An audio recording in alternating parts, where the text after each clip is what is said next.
I love philosophy, so I hate it when people misuse philosophy.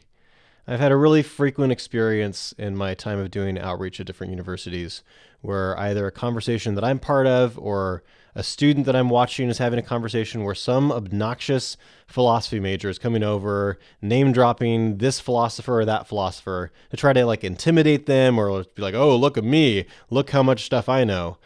And it's really frustrating. It's frustrating for me, especially in the same way that it might be especially frustrating for you if like you're a Christian and Christians are being obnoxious. Like, come on, man, you're giving us a bad name. I have that kind of feeling when philosophers are being obnoxious because I studied philosophy in college. The fact that I've studied philosophy gives me a little bit of an advantage when this kind of problem happens because oftentimes I've read the philosopher that they're name dropping, and so I can be aware of what they actually meant and can clarify that. But a lot of students don't have that kind of benefit, and so I wrote this piece not too long ago as kind of an attempt to help students with some practical advice for what to do when someone on campus is name dropping with them. So this is 3 tips for dealing with a name dropper. Philosophy majors can be incredibly obnoxious. I should know. I was one. Philosophy is a tool. Like any tool, it can be used for good or for evil. In the hands of a surgeon, a scalpel can be used to save a life. In the hands of a murderer, the same scalpel can be used to end a life. Philosophy can be used to help people to believe true things. Not all of the topics that philosophers are interested in are terribly practical, but some of them have a significant effect on how we should live our lives. To give just a couple of examples, philosophy can help us come to more reasonable beliefs about whether God exists or not and what he is like if he does. Philosophy can also help us to understand ethics, how we should treat each other. Unfortunately, philosophy can also be used to deceive people. If you study ideas enough, you can become very adept at bluffing. One of the particularly annoying ways that philosophy majors bluff is name-dropping philosophers they've read, sometimes subtly, but usually not. For clarity, name-dropping is mentioning the names of famous people you know with the intention of impressing others. It isn't name-dropping to quote something from someone and appropriately credit them. Name-dropping can be frustrating and intimidating to some pro-life students. So here are my 3 suggestions for how to deal with name-droppers. Number 1, remind yourself that philosophers are very, very often wrong. Descartes, one of the name-dropper's favorite people to quote, said it best. One cannot conceive anything so strange and so implausible that it has not already been said by one philosopher or another. That isn't more true because someone named Descartes said it. It's just so delightfully phrased that I couldn't resist. One can usually find some philosopher to appeal to in order to defend any idea.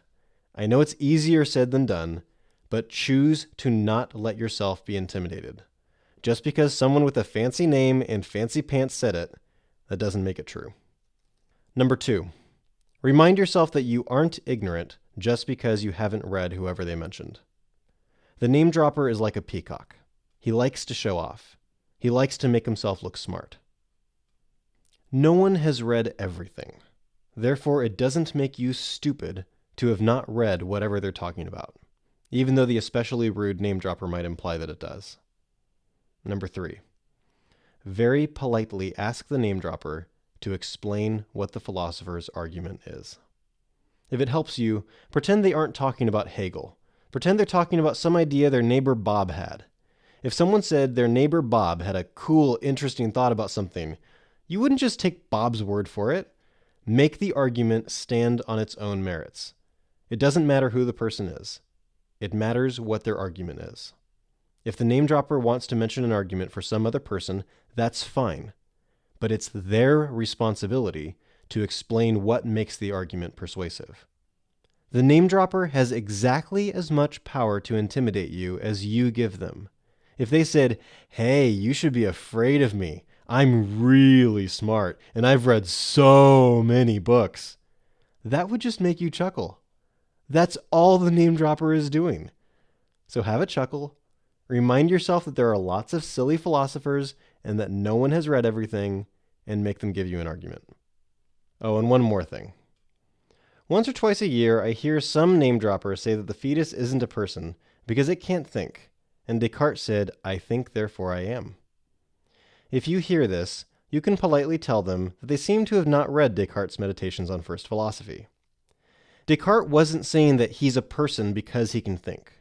He was saying that he is positive that he exists because he is thinking. Descartes was trying to get rid of all of his false beliefs and looking for beliefs that could not be doubted.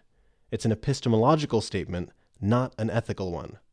The "I think, therefore I am" defense of abortion is, ironically, an exceptionally ill-conceived argument.